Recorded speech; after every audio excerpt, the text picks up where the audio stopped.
paano alisin ang mga nagpa-pop up na ad sa screen ng ating mga cellphone. Halimbawa guys, may ginagawa tayo din.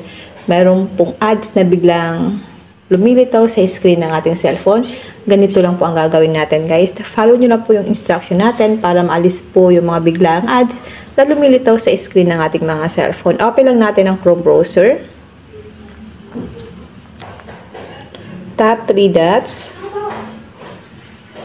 Tap settings. Scroll down. Tap site settings.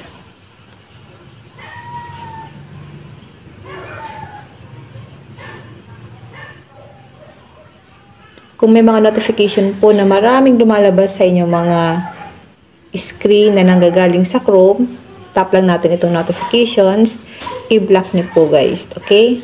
Back lang natin. Scroll down lang natin guys. Tap lang natin ang pop-ups and redirects. Tap lang natin ito. Kailangan guys, naka-block din ito. Or kapag nakakulay gray guys, naka-block na yan. At may nakalagay naman dito guys na block. Tap lang natin ang intrusive ads. Kailangan po naka-block din yan. Ayan. I-block nyo lang guys. I-block nyo lang po. Then, back lang natin. Open naman natin ang phone settings. Then, dito sa may search engine, pwede nyo pong i-search ang private DNS.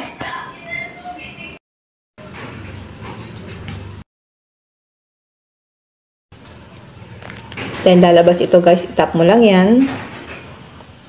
Piliin nyo po dito ang specify DNS. Then, dito po sa may DNS address, tap lang natin ito. Ito po yung ilalagay nyo, dns.adguard.com. Then, itap nyo po yung save.